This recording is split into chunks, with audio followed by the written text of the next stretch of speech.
ನಾರಾಯಣಂ ನಿಖಿಲಪೂರ್ಣಗುಣೈಕದೇಹಂ ನಿರ್ದೋಷಮಪ್ಯತಮಪ್ಯಖಿಲೈಸುವಾಕ್ಯೈಃ ಅಸ್ಯೋದ್ಭವಾದಿದಮಶೇಷವಿಶೇಷತೋಪಿ ವನ್ಯಂ ಸದಾ ಪ್ರಿಯತಮಂ ನಮಸನ್ನಮಾಮಿ. ಕೃಷ್ಣಾಯ ವಾಸುದೇವಾಯ ಹರಯೇ ಪರಮಾತ್ಮನೇ ಪ್ರಣತಕ್ಲೇಶನಾಶಾಯ ಗೋವಿಂದಾಯ ನಮೋ ನಮಃ. ನಾರಾಯಣಂ ಗುಣೈಃ ಸರ್ವೈರುದೀರ್ಣಂ ದೋಷವರ್ಜಿತಂ ಜ್ಞೇಯಂ ಗಮ್ಯಂ ಗುರುಂಶ್ಚಾಪಿ ನತ್ವಾ ಸೂತ್ರಾರ್ಥಮುಚ್ಯತೆ. ವ್ಯಾಸಾಯ ಭವನಾಶಾಯ ಶ್ರೀಶಾಯ ಗುಣರಾಶಯೇ ಹೃದ್ಯಾಯ ಶುದ್ಧವಿದ್ಯಾಯ ಮಧ್ವಾಯ ಚ ನಮೋ ನಮಃ. ಅಭ್ರಮಂ ಭಂಗರಹಿತಂ ಅಜಡಂ ವಿಮಲಂ ಸದಾ ಆನಂದತೀರ್ಥಮತುಳಂ ಭಜೆ ತಾಪತ್ರಯಾಪಹಂ. ಪೃಥ್ವೀಮಂಡಲಮಧ್ಯಸ್ಥಾಃ ಪೂರ್ಣಬೋಧಮತಾನುಗಾಃ ವೈಷ್ಣವಾಃ ವಿಷ್ಣುಹೃದಯಾಃ ತಾನ್ ನಮಸ್ತೆ ಗುರೂನ್ ಮಮ. ತಪಸ್ವಾಧ್ಯಾಯ ಶುಶ್ರೂಷಾ ಕೃಷ್ಣಪೂಜಾರತಂ ಮುನಿಂ ವಿಶ್ವೇಶಂ ಇಷ್ಟದಂ ವಂದೇ ಪರಿವ್ರಾಟ್ ಚಕ್ರವರ್ತಿನಂ. ಶ್ರೀ ಗುರುಭ್ಯೋ ನಮಃ. ಹರಿ ಓಂ. ಸ್ವಲ್ಪ ಹಿಂದಿನ ಪಾಠವನ್ನು ಮೆಲುಕು ಹಾಕೋಣ. ಕೊನೆಯ ಸೂತ್ರದಲ್ಲಿ, ಹಿಂದಿನ ಸೂತ್ರದಲ್ಲಿ ಅಥಾತೋ ಓಂ ಅಥಾತೋ ಬ್ರಹ್ಮ ಜಿಜ್ಞಾಸ ಓಂ ಅಥ ಅಧಿಕಾರ ಪ್ರಾಪ್ತ್ಯನಂತರಂ, ಅಧಿಕಾರವನ್ನು ಪಡೆದ ಮೇಲೆ ಅಥಃ ಮೋಕ್ಷರೂಪ ಪ್ರಯೋಜನತ್ವಾತ್, ಮೋಕ್ಷರೂಪ ಪ್ರಯೋಜನ ಇರುವುದರಿಂದ ಬ್ರಹ್ಮ ಜಿಜ್ಞಾಸ, ಬ್ರಹ್ಮಕರ್ಮಕ ಜಿಜ್ಞಾಸ, ಬ್ರಹ್ಮ ಶಬ್ದವಾಚ್ಯನಾದ ಪರತತ್ವನಾದ ಪರಮಾತ್ಮ ವಿಷ್ಣುವಿನ ಜಿಜ್ಞಾಸೆಯನ್ನು ಮಾಡಬೇಕು. ಹೌದು, ಜಿಜ್ಞಾಸೆ ಅವನ ಚಿಂತನೆಯನ್ನು ಮಾಡಬೇಕು ಅಂತ ಹೇಳಿದ್ರಿ. ಹೇಗಿದ್ದಾನೆ ಅವನ ಚಿಂತನೆ ಅಂದರೆ ಹೇಗೆ? ಈಗ ನಮಗೆ ಕಣ್ಣು ಮುಚ್ಚಿ ಗೋವಿನ ಚಿಂತನೆಯನ್ನು ಮಾಡ್ರಿ, ಅದನ್ನು ತಲೆಯಲ್ಲಿ ಏನು ಬರುತ್ತೆ? ಎರಡು ಕೋಡು, ಉದ್ದ ಕಿವಿ, ಉದ್ದ ಮಾರಿ, ನಾಲ್ಕು ಕಾಲು, ಹಿಂದೆ ಬಾಲ, ಈ ರೀತಿ ಅದರ ಅವಯವಗಳ ಚಿಂತನೆ, ಅದರ ಗುಣಗಳ ಚಿಂತನೆ, ಕಪ್ಪು ಹಸು, ಬಿಳಿ ಹಸು, ಅವರವರ ಆಲೋಚನೆಗೆ ತಕ್ಕ ಹಾಗೆ ಅದರ ಒಂದು ಚಿಂತನೆಯನ್ನು ಮಾಡ್ತಾರೆ. ಈಗ ಬ್ರಹ್ಮ ಜಿಜ್ಞಾಸೆ ಚಿಂತನೆಯನ್ನು ಮಾಡಬೇಕು ಅಂತ ಹೇಳಿದರು. ಹೇಗೆ ಮಾಡೋದು ಅಂತಂದರೆ ಅದಕ್ಕೆ ಹೇಳ್ತಾ ಇದ್ದಾರೆ, ಓಂ ಜನ್ಮಾದ್ಯಸ್ಯ ಯತಃ, ಅವನ ಲಕ್ಷಣಗಳನ್ನು ಹೇಳ್ತಾ ಇದ್ದಾರೆ. ಯತಃ ಯಾವ, ಅಸ್ಯ ಈ ಒಂದು ಪ್ರಸಿದ್ಧವಾದ ಜಗತ್ತಿಗೆ ಜನ್ಮಾದಿಗಳು, ಹುಟ್ಟೆ ಮೊದಲಾದ 8 ವಿಧವಾದ ವಿಕಾರಗಳನ್ನು ಯಾರು ಕೊಡ್ತಾನೋ, ಯಾರಿಂದ ಆಗುತ್ತವೋ ಆ ವ್ಯಕ್ತಿಯೇನೇ ಬ್ರಹ್ಮ. ಸಣ್ಣ ಮಕ್ಕಳಿಗೆ ಹೇಳ್ತೇವೆ, ನೋಡಪ್ಪ ಅಂಬಾ ಅಂತ ಏನು ಕೂಗುತ್ತೆ, ಅದೇ ಹಸು. 2 ಕೋಡಿದೆ, 4 ಕಾಲಿದೆ, ಹಿಂದೆ ಬಾಲ ಇದೆ, ಅದು ಹಸು ಅಂತ ಅದರ ಲಕ್ಷಣಗಳನ್ನು ಹೇಳ್ತೇವೆ. ಹಾಗೆ ಪರಮಾತ್ಮನ ಲಕ್ಷಣಗಳನ್ನು ಹೇಳ್ತಾ ಇದ್ದಾರೆ. ಈ ಒಂದು ಪ್ರಸಿದ್ಧವಾದ ಯಥಾರ್ಥವಾದ ಈ ಒಂದು ಜಗತ್ತಿಗೆ ಹುಟ್ಟು, ಸೃಷ್ಟಿ, ಸ್ಥಿತಿ, ಲಯ ಮುಂತಾದ 8 ವಿಧಗಳನ್ನು, 8 ವಿಧ ವಿಕಾರಗಳು ಯಾರಿಂದ ಆಗ್ತಾವೋ ಅವನೇ ಬ್ರಹ್ಮ. ಅರ್ಥಾತ್ ಸೃಷ್ಟಿಕರ್ತೃತ್ವ, ಸ್ಥಿತಿಕರ್ತೃತ್ವ, ಸಂಹಾರಕರ್ತೃತ್ವ, ನಿಯಮನಕರ್ತೃತ್ವ, ಜ್ಞಾನಕರ್ತೃತ್ವ, ದಾತೃತ್ವ, ಅಜ್ಞಾನದಾತೃತ್ವ, ಬಂಧದಾತೃತ್ವ, ಮೋಕ್ಷದಾತೃತ್ವ ಎಲ್ಲವೂ ಕೂಡ ಪರಮಾತ್ಮನಲ್ಲಿ ಇದೆ. ಇದು ಅವನ ಲಕ್ಷಣ ಅಂತ ಹೇಳಿದರು. ಯತೋ ವಾ ಇಮಾನಿ ಭೂತಾನಿ ಜಾಯಂತೆ ಯೇನ ಜಾತಾನಿ ಜೀವಂತಿ ಯತ್ ಪ್ರಯಂತ್ಯಭಿಸಂವಿಶಂತಿ ತದ್ವಿಜಿಜ್ಞಾಸಸ್ವ ತದ್ಬ್ರಹ್ಮೇತಿ. ಯಾವ ಒಬ್ಬ ವ್ಯಕ್ತಿಯಿಂದ ಈ ಎಲ್ಲ ಭೂತರಾಶಿಗಳು ಹುಟ್ಟಿವೆಯೋ, ಹುಟ್ಟಿದಂತಹ ಈ ಜೀವರಾಶಿಗಳು ಯಾವೊಬ್ಬ ವ್ಯಕ್ತಿಯಿಂದ ಬದುಕ್ತಾ ಇವೆಯೋ, ಕೊನೆಯಲ್ಲಿ ಯಾರನ್ನ ಸೇರುತ್ತೋ ಅಭಿಸಂವಿಶಂತಿ, ಸೇರಿ ಮತ್ತೆಂದೂ ಈ ಒಂದು ಸಂಸಾರ ಚಕ್ರದಿಂದ ಮುಕ್ತರಾಗಿ ಕೊನೆಗೆ ಅವನನ್ನೇ ಸೇರಿ ನಿಜವಾದ ಸ್ವರೂಪಾನಂದವನ್ನ ಯಾರು ಅನುಭವಿಸ್ತಾರೋ ತದ್ವಿಜಿಜ್ಞಾಸಸ್ವ ತದ್ಬ್ರಹ್ಮೇತಿ, ಅವನೇ ಅಂಥವನನ್ನೇ ಜಿಜ್ಞಾಸ ಮಾಡು. ಏನಂತ? ಅವನೇ ಬ್ರಹ್ಮ ಅಂತ ನೀನು ಜಿಜ್ಞಾಸ ಮಾಡು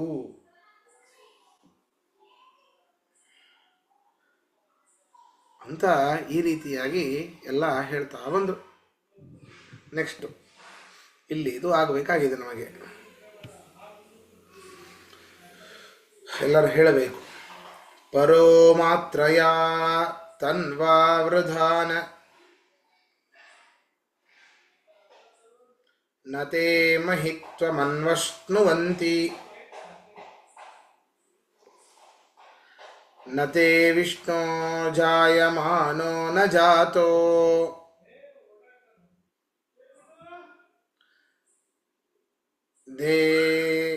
ದೇವಮಹಿಮ್ನಃ ಪರಮಂತಮಾಪ. ಎಷ್ಟು ಅದ್ಭುತ ಅಂದರೆ ಇದು. ಪರೋ ಮಾತ್ರಯ ತನ್ವಾವೃಧಾನ,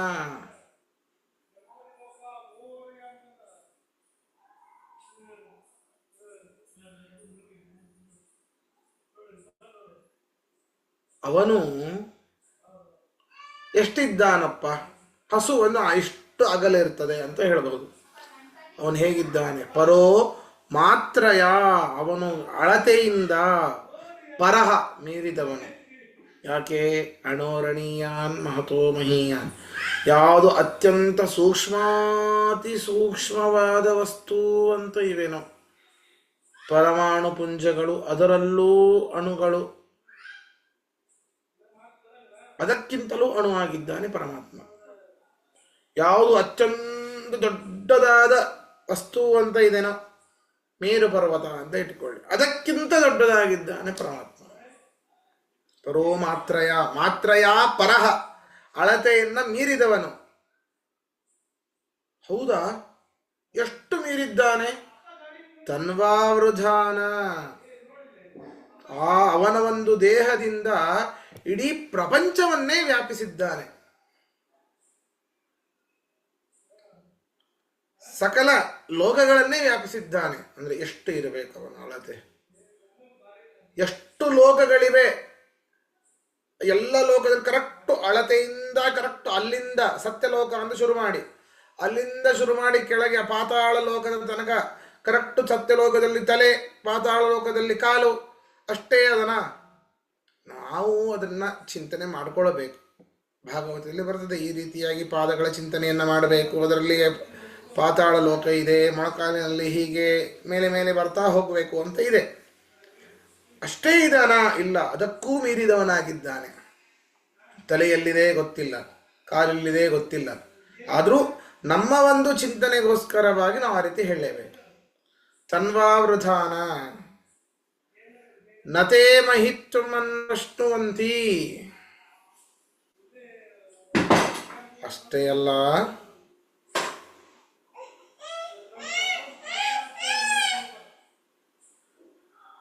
ಅಲ್ಲ, ತೇ ಮಹಿತ್ವಂ ನ ಅನ್ವಶ್ನುವಂತಿ, ಅವನ ಅಗಾಧವಾದ ಮಹಿಮೆಯನ್ನ ಯಾರೂ ಕೂಡ ಇನ್ನೂವರೆಗೆ ಅನುಭವಿಸಿಲ್ಲ. ಅರ್ಥಾತ್ ತಿಳಿದವರಿಲ್ಲ. ಹೇ ದೇವ, ಅಜಾತೋ ದೇವ ಅಂತ ಇದೆ. ಹೇ ದೇವ, ಹೇ ದೇವಾದಿದೇವನೇ, ತೇ ಮಹಿಮ್ನಃ ನ ಜಾತಃ ನ ಜಾಯಮಾನಃ ಪರಮಂ ಅಂತಂ ಆಪ. ಹೇ ದೇವಾಧಿದೇವನೇ, ಈ ನಿನ್ನ ಮಹಿಮೆಯನ್ನ, ಹೇ ದೇವಾದೇವನಾದ ವಿಷ್ಣುವೇ, ಈ ನಿನ್ನ ಮಹಿಮೆಯನ್ನ ನ ಜಾತಃ, ಈಗ ತಾನೇ ಹುಟ್ಟಿದಂತಹ ಈ ಸೃಷ್ಟಿಯಾದಿ ಕರ್ತೃತ್ವ ಮಹಿಮೆ ಬೇರೆ ಯಾವುದೂ ಅಲ್ಲ. ಹಿಂದೆ ಹೇಳಿದಂತಹ ಅಷ್ಟಕ ಸೃಷ್ಟಿ ಸ್ಥಿತಿ ಲಯ ನಿಯಮನ ಜ್ಞಾನ ಅಜ್ಞಾನ ಬಂಧ ಮೋಕ್ಷ. ಸೃಷ್ಟಿ ಸ್ಥಿತಿ ಲಯ ನಿಯಮನ ಜ್ಞಾನ ಅಜ್ಞಾನ ಬಂಧ ಮೋಕ್ಷ 8. ಅದು ಸೃಷ್ಟಿಯಾದ್ಯಷ್ಟಕ ಅಂತ ಕರಿತೇವೆ.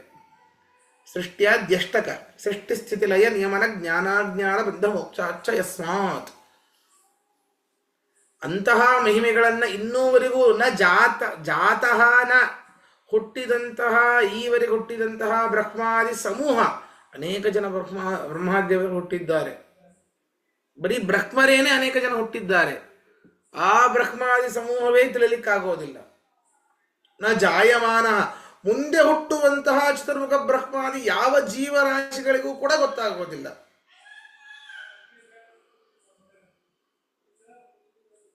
ಏನು ಆ ನಿನ್ನ ಮಹಿಮೆಯ ಕೊನೆಯನ್ನ, ಎಷ್ಟು ಮಹಿಮೆ ನಿಂದು, ಎಲ್ಲಿಯ ತನಕ ಇದೆ, ಇನ್ನೂವರೆಗೂ ತಿಳಿಯಲಿಕ್ಕೆ ಸಾಧ್ಯ ಇಲ್ಲ. ನಾಪ ಹೊಂದಿಲ್ಲ, ನ ಭೂತೋ ನ ಭವಿಷ್ಯತಿ ಕೇಳಿರ್ತೀರಲ್ಲ, ಹಾಗೆ ಹಿಂದೆ ಹೊಂದಿಲ್ಲ, ಈಗ ಹೊಂದುತ್ತಾ ಇಲ್ಲ, ಮುಂದೂ ಕೂಡ ಹೊಂದೋದಿಲ್ಲ. ಅಂದ್ರೆ ಅಷ್ಟು ನಿನ್ನ ಒಂದು ಮಹಿಮೆ ಇದೆ ಅಂತ ಹೇಳ್ತಾ ಇದ್ದಾರೆ. ಪ್ರಶ್ನೆ ಏನಾದರೂ ಕೇಳಬಹುದು, ಇಲ್ಲ ಮುಂದೆ ಹೋಗ್ತೇವೆ.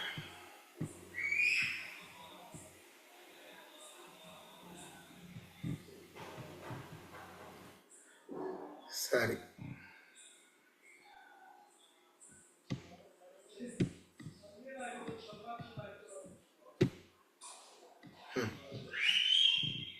ಮುಂದೆ ಹೇಳ್ತಾರೆ, ಹೌದಪ್ಪ,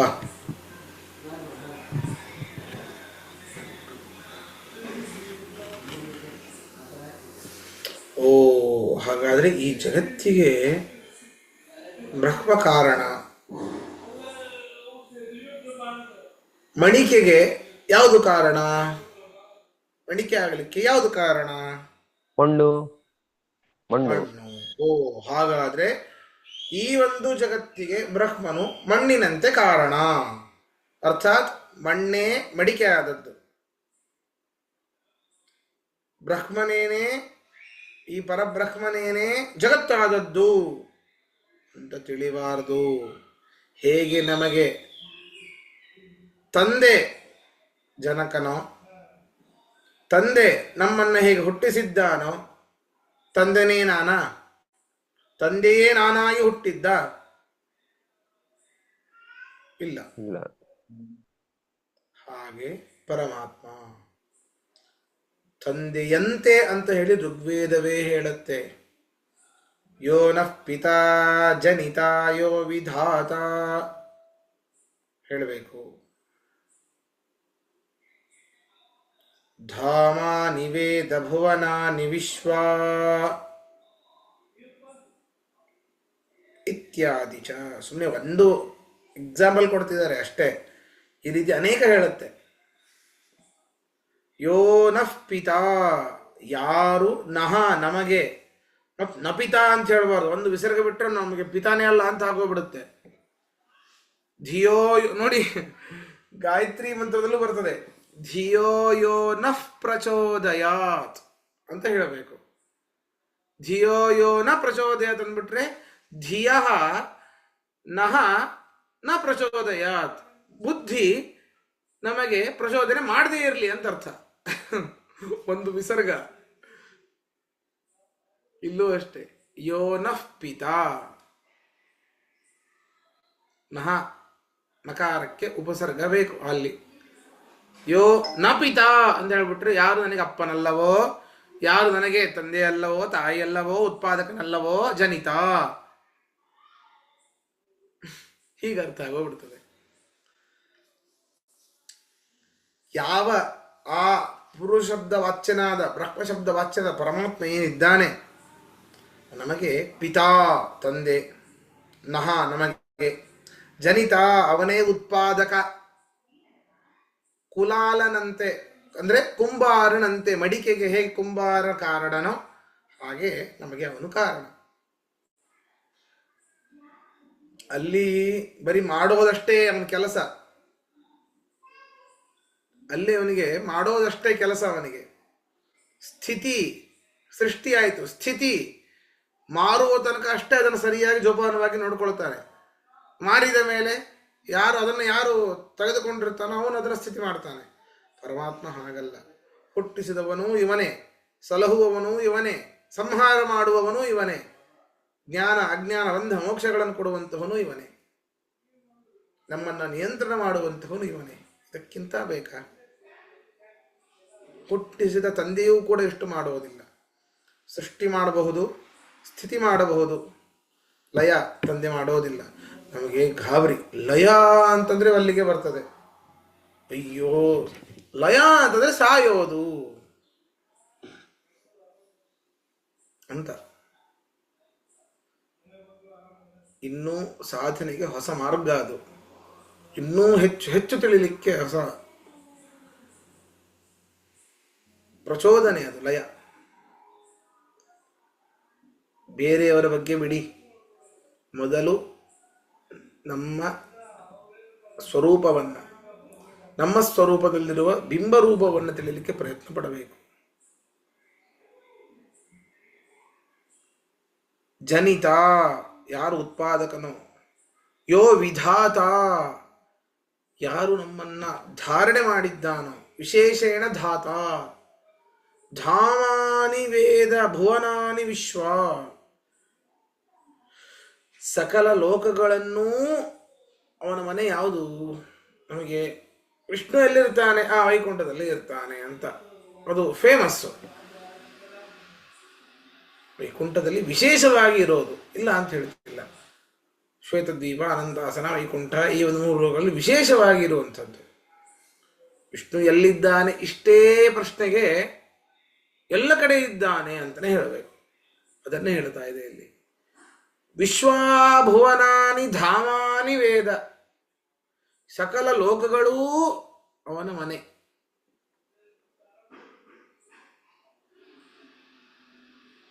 ವೇದ, ವಿದಜ್ಞಾನಿ, ಸಮಸ್ತವನ್ನ ತಿಳಿದವನು.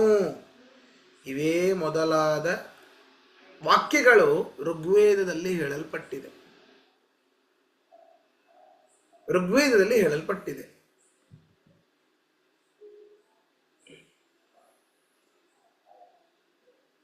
ಆದ್ದರಿಂದ ಇವನೇನೇ ಬ್ರಹ್ಮ ಶಬ್ದ ವಾಚ್ಯ. ಆದ್ದರಿಂದಾಗಿ ತದ್ವಿಜಿಜ್ಞಾಸಸ್ವ ತದ್ಬ್ರಹ್ಮೇತಿ ಅಂದ ಶ್ರುತಿ. ತದ್ಬ್ರಹ್ಮ, ಬ್ರಹ್ಮ ಶಬ್ದ ವಾಚ್ಯನವನು ಯಾರು ಅಂತಂದ್ರೆ, ಯಾರಲ್ಲೂ ಇಲ್ಲದೇ ಇರುವಂತಹ, ಇವನಲ್ಲಿ ಮಾತ್ರ ಇರುವಂತಹ ಎಲ್ಲರಿಗಿಂತಲೂ ವಿಶೇಷವಾದ ಲಕ್ಷಣಗಳು ಯಾವುದು? 8. ಯಾವ್ದ್ಯಾವುದು? ಸೃಷ್ಟಿ, ಸ್ಥಿತಿ, ಲಯ, ನಿಯಮನ, ಜ್ಞಾನ, ಅಜ್ಞಾನ, ಬಂಧ, ಮೋಕ್ಷ. ಈ 8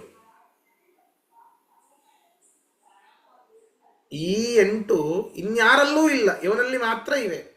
ಆದ್ದರಿಂದಾಗಿ ಈ ಬ್ರಹ್ಮಶಬ್ದ ವಾಚ್ಯನಾದವನು, ಇಂತಹ ಲಕ್ಷಣಗಳುಳ್ಳವನು ವಿಷ್ಣುವೇನೇ?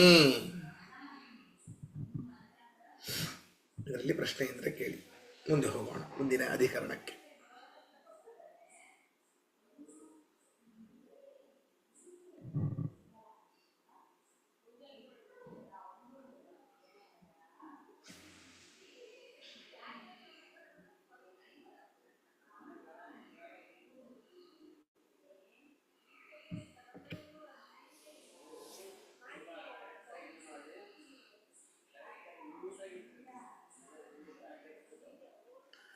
ಸರಿ,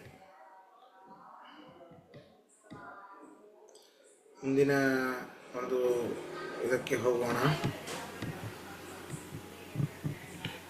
ಹೌದಪ್ಪ, ವಿಷ್ಣು ಹೇಗೆ ಅಂತ ಹೇಳಿದಿರಿ, ಅವನ ಲಕ್ಷಣಗಳು ಹೇಳಿದ್ರಿ. ಜನ್ಮಾದ್ಯಸ್ಯ ಯತಃ. ಹೌದು, ತಿಳ್ಕೊಳ್ಳೋದು ಹೇಗಪ್ಪ ಅವನನ್ನ? ಹೇಗೆ ತಿಳ್ಕೊಳ್ಬೇಕು? 3 ಪ್ರಮಾಣಗಳು ನಮ್ಮಲ್ಲಿ. ಅನುಮಾನ ಮಾಡಿದ್ರಾಯ್ತು, ಓ ಇಂತಹ ಲಕ್ಷಣಗಳನ್ನು ವಿಷ್ಣು. ಸರಿ. ಈಗ ಕುಲಾಲನ್ನ, ಈಗ ನಾವೇ ಒಂದು ಅಡಿಗೆ ಮಾಡ್ತಾ ಇರ್ತೇವೆ. ಅಡಿಗೆ ನಮ್ಮ ಸೃಷ್ಟಿ, ಅದು ನಾವು ಮಾಡಿದ್ದು, ಅದು ನಮ್ಮ ಸೃಷ್ಟಿ. ಹೇಗೆ ನಾನು ಅಡಿಗೆ ಕಾರಣವಾದನೋ ಅಂತಹ ಇಡೀ ಜಗತ್ತನ್ನು ಪರಮಾತ್ಮ ಸೃಷ್ಟಿ ಮಾಡಿದ್ದಾನೆ.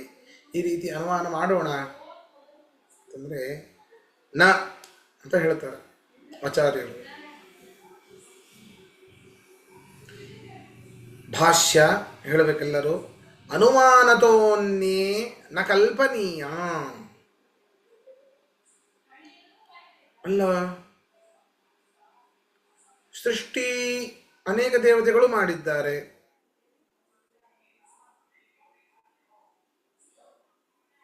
ಸ್ವರ್ಗಾದಿ ಲೋಕಗಳನ್ನ ಅನೇಕ ಋಷಿಮುನಿಗಳೇ ಸೃಷ್ಟಿ ಮಾಡಿದ್ದಾರೆ, ಅನೇಕ ರೂಪಗಳನ್ನ ಸೌಭರಿ ಮಹರ್ಷಿ ತಗೊಂಡಿದ್ದಾನೆ. ಅವನದು ಒಂದು ಸೃಷ್ಟಿ, ತನ್ನದೇ ಒಂದು ರೂಪವನ್ನು ಅನೇಕ ಬಾರಿ ತಗೊಂಡಿದ್ದಾನೆ. ಪ್ರಾರಬ್ಧ ಕರ್ಮ ಬೇಗ ಕ್ಷಯವಾಗಲಿ ಅಂತ ಹೀಗೆ ಸೃಷ್ಟಿ ಮಾಡಿದ್ದಾರೆ ಅನೇಕ ಜನ ದೇವತೆಗಳು, ಋಷಿಗಳು ಎಲ್ಲರೂ ಕೂಡ.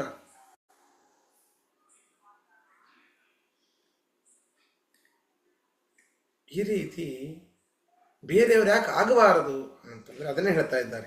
ಅನುಮಾನತಃ ಅನ್ನೇನ ಕಲ್ಪನೀಯ. ಅನುಮಾನತಃ ಯಾವ ಯಾವ ಅನುಮಾನ? ಸುಮ್ಮನೆ ಅನುಮಾನ ನೋಡಿ, ಈಗ ಬಹಳ ಡೀಪ್ ಆಗುತ್ತೆ, ಅದು ಹೇಳಿದ್ರು ಅರ್ಥ ಆಗೋದಿಲ್ಲ. ಎರಡು ರೀತಿಯ ಅನುಮಾನಗಳಿವೆ. ಅನುಮಾನ ಅಂದರೆ ಇಲ್ಲಿ ಬರೀ ಲಿಂಗ ಹೇತು ಅಂತ ಇಟ್ಕೊಳ್ಬೇಕು. ಪರ್ವತಃ ವನಿಮಾನ್ ಧೂಮಾತ್ ಅಂತ ಹೇಗೆ ಹೇಳ್ತೇವೋ ಅಲ್ಲಿ ಧೂಮಾತ್ ಅನ್ನುವಂಥದ್ದು ಹೇತು. ಧೂಮದಿಂದಾಗಿ ಪರ್ವತದಲ್ಲಿ ಕಾಣದೇ ಇರುವಂತಹ ವನ್ನಿಯನ್ನು ಅನುಮಾನ ಮಾಡ್ತೇವೆ. ಹಾಗೆ ಇವರು ಬ್ರಹ್ಮರೋ ಏನೋ ಅಂತ ಗೊತ್ತಿಲ್ಲ. ಇವರಲ್ಲಿ ಆಗಮ ಸಹಕೃತವಾದ ಅನುಮಾನಗಳು, ಆಗಮ ಸಹಕೃತವಾದ ಹೇತುಗಳಿಂದ ರುದ್ರಾದಿಗಳನ್ನ ನಾವು ಜಗತ್ಕಾರಣರು ಅಂತ ಕಲ್ಪನೆ ಮಾಡೋದು ಸರಿಯಲ್ಲ. ಅನೇಕ ಸರ್ತಿ ರುದ್ರಾದಿ ದೇವತೆಗಳು ಕೂಡ ಸೃಷ್ಟಿ ಮಾಡಿದ್ದಾರೆ ಅಂತ ಕೆಲವೊಂದು ಶೈವಾದಿ ಆಗಮಗಳೆಲ್ಲ ಹೇಳುತ್ತೆ.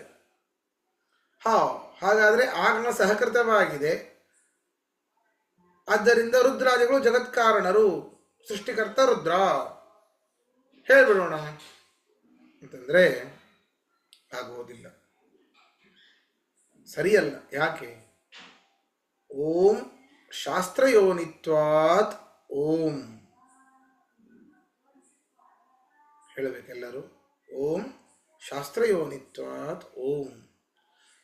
ಸುಮ್ಮನೆ ಅನುಮಾನಗಳಿಂದ ಪರಮಾತ್ಮನ ತಿಳಿಯಲಿಕ್ಕೆ ಬ್ರಹ್ಮಶಬ್ದ ವಾಚ್ಯನಾದವನು ವಿಷ್ಣು ಅವನೇನೇ ಆಗ್ತಾನೆ. ಸುಮ್ಮನೆ ತಿಳಿಲಿಕ್ಕೆ ಆಗೋದಿಲ್ಲ ಅನುಮಾನಗಳಿಂದ ಅವನನ್ನು. ಹೇಗೆ? ಶಾಸ್ತ್ರ ಯೋನಿತ್ವಾತ್. ಶಾಸ್ತ್ರ ಈ ಋಗಾದಿಶಾಸ್ತ್ರ, ಈ ಋಗಾದಿಶಾಸ್ತ್ರಗಳಿಂದ ಅರ್ಥಾತ್ ಈ 3 ವೇದ 4 ವೇದ ಅದರಿಂದಲೇನೇ ಜಗತ್ಕಾರಣವನ್ನ ತಿಳಿಸುತ್ತದೆ. ಈ 3 ವೇದಗಳಿಂದಲೇನೆ ಜಗತ್ಕಾರಣ ಯಾರು ಅನ್ನೋದು ಗೊತ್ತಾಗುತ್ತೆ. ಇದು ವಿಷ್ಣುವನ್ನು ಹೊರತುಪಡಿಸಿ ಇನ್ಯಾರನ್ನೂ ಕೂಡ ಹೇಳೋದಿಲ್ಲ. ವೇದ ಅರ್ಥ ಆಗಬೇಕು ಅಂದರೆ ವೇದಕ್ಕೆ ಅಂಗವಾದ ಷಡಂಗಗಳ ಜ್ಞಾನ ಬೇಕು. ಶಿಕ್ಷಾ, ವ್ಯಾಕರಣ, ಛಂದ, ನಿರುಕ್ತ, ಜ್ಯೋತಿಷ, ಕಲ್ಪ. ಇದರ ಜ್ಞಾನ ಇಲ್ಲದೇನೆ ವೇದಗಳಿಗೆ ಅರ್ಥವನ್ನ ಮಾಡಿದರೆ ಅಸಂಬದ್ಧವಾಗತ್ತೆ.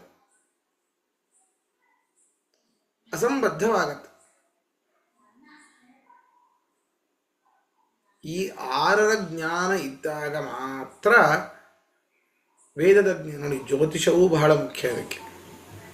ವ್ಯಾಕರಣ ಯಾವ ಒಂದು ಅಭಿಪ್ರಾಯದಿಂದಾಗಿ ಈ ಒಂದು ಶಬ್ದದ ಪ್ರಯೋಗ ಆಗಿದೆ, ಯಾವ ಧಾತುವಿನಿಂದ ನಿಷ್ಪನ್ನವಾಗಿದೆ, ಯಾವ ಪ್ರತ್ಯಯ ಹೊಂದಿದೆ, ವ್ಯಾಕರಣವು ಬಹಳ ಮುಖ್ಯ. ಈ ರೀತಿ ಎಲ್ಲವೂ ಮುಖ್ಯ. ಬರೀ ವೇದವನ್ನ ಅರ್ಥ ಮಾಡ್ಕೊಳ್ಬೇಕು ಅಂದರೆ ಸುಮ್ಮನೆ ಏನು ನಾವು ಕೆಲವೊಂದು ಮಣಿಮಂಜರಿ, ಬಾಲಾದರ್ಶ, ಸುಮಧ್ವಜ ಎಲ್ಲ ಓದಿರ್ತೇವೆ. ಕೆಲವೊಂದಲ್ಲಿ ಶಬ್ದ ಕೇಳಿರ್ತೇವೆ, ಅದೇ ಈ ಶಬ್ದಗಳಿಗೆ ಇಲ್ಲೂ ಅದೇ ಶಬ್ದಗಳಿದೆ. ದೊಡ್ಡ ಸಂಸ್ಕೃತ ಯೂನಿವರ್ಸಿಟಿಯಲ್ಲಿ ಓದಿಬಿಡೋದು, ಸಂಸ್ಕೃತ PhD ಪ್ರೊಫೆಸರು ಆಗೋದು. ಅಂಥವನು ಬಂದು ವೇದಕ್ಕೆ ಅರ್ಥ ಬರೆದ್ರೆ ಏನೂ ಉಪಯೋಗಿಲ್ಲ, ಅಸಂಬದ್ಧ. ಹಾಗಲ್ಲ, ಶಾಸ್ತ್ರಯೋನಿತ್ವ. ಇಂತಹ ಜಗತ್ಕಾರಣವನ್ನು ತಿಳಿಸುವಂಥದ್ದು ವೇದ. ಯಾರಲ್ಲಿ? ಮುಖ್ಯ ಪ್ರಮಾಣ ವಿಷ್ಣುವೇ ಅಂತ ಹೇಳುತ್ತೆ. ಇನ್ಯಾರನ್ನೂ ಕೂಡ ಹೇಳೋದಿಲ್ಲ. ಆದ್ದರಿಂದಾಗಿ ನಾವು ಋಗಾದಿ ಶಾಸ್ತ್ರದಿಂದಲೇನೆ ಪರಮಾತ್ಮನ ಲಕ್ಷಣಗಳನ್ನು ತಿಳಿಲಿಕ್ಕೆ ಸಾಧ್ಯ, ಹೊರತು ಅನುಮಾನಗಳಿಂದ ಇನ್ನಿತರ ದೇವತೆಗಳನ್ನ ಶ್ರೇಷ್ಠ ಅಂತ ಹೇಳೋದು ಸರಿಯಲ್ಲ ಅಂತ ಇದರಲ್ಲಿ ಬರ್ತದೆ.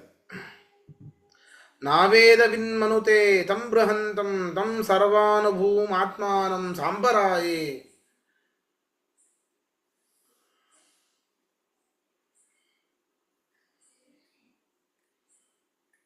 ಹೇಳಬೇಕೆಲ್ಲರೂ. ನಾವೇದವಿನ್ಮನುತೆ ತಂ ಬೃಹಂತಂ ಸರ್ವಾನುಭೂಂ ಆತ್ಮಾನಂ ಸಾಂಪರಾಯಿ ನ ಅವೇದವಿತ್, ವೇದಾರ್ಥವನ್ನ ತಿಳಿಯದವನು ಅಂತರ್ಥ. ಅವೇದವಿತ್ ವೇದಾರ್ಥವನ್ನ ತಿಳಿಯದವನು ಮೋಕ್ಷಕ್ಕೋಸ್ಕರವಾಗಿ ಬೃಹಂತಂ ಪರಿಪೂರ್ಣನಾದ ಸರ್ವಜ್ಞನಾದ ಸರ್ವರಲ್ಲಿ ನಿಂತು ಪ್ರೇರಕನಾಗಿ ಇರುವಂತಹ ಆ ಪರಬ್ರಹ್ಮನನ್ನ ತಿಳಿಯಲು ಸಾಧ್ಯ ಇಲ್ಲ. ಮತ್ತು ಯಾರಿಂದ ತಿಳಿಲಿಕ್ಕೆ ಸಾಧ್ಯ? ವೇದವಿತ್ ಏವ, ವೇದವನ್ನ ತಿಳಿದವನು ಮಾತ್ರ. ಹೀಗೆ ತೈತ್ತರೇಯ ಶ್ರುತಿ ಹೇಳುತ್ತೆ.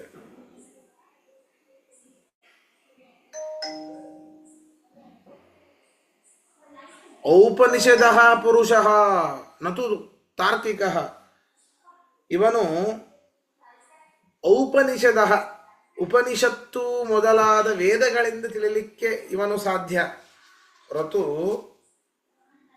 ಅದನ್ನೇ ಹೇಳ್ತಾರೆ ಇತ್ಯಾದಿ ಶ್ರುತಿಭ್ಯ, ಇವೇ ಮೊದಲಾದ ಶ್ರುತಿಗಳಿಂದ ಜಗತ್ಕರ್ತನಾದ ರುದ್ರಾದಿಗಳಲ್ಲ, ಜಗತ್ಕರ್ತೃಗಳು ರುದ್ರಾದಿಗಳಲ್ಲ, ವಿಷ್ಣುವೇ ಎಂಬುದಾಗಿ ಶ್ರುತಿ ಹೇಳುತ್ತೆ. ಪರಮಾತ್ಮ ಇಂಥಿಂಥವನು ಅನ್ನೋದನ್ನ ಹೇಳುತ್ತೆ. ಪರಮಾತ್ಮ ಇಂತಹ ಈ ಒಂದು ಶಾಸ್ತ್ರದಿಂದಲೇನೆ ತಿಳಿಲಿಕ್ಕೆ ಸಾಧ್ಯ ಅಂತವೂ ಕೂಡ ಶ್ರುತಿನೇ ಹೇಳುತ್ತೆ. ಇನ್ಯಾವ ಮಾರ್ಗವೂ ಕೂಡ ಇಲ್ಲ ಅವನಿಗೆ, ಅವನನ್ನು ತಿಳಿಯೋದಕ್ಕೆ ಅಂತ. ಇದು ಈ ಒಂದು ಭಾಷ್ಯದ ಅರ್ಥ. ಇದರಲ್ಲಿ ಪ್ರಶ್ನೆ ಇದೆ ಕೇಳಿ, ಮುಂದಿನ ಪಾಠವನ್ನು ನಾಳೆ ಮಾಡೋಣ.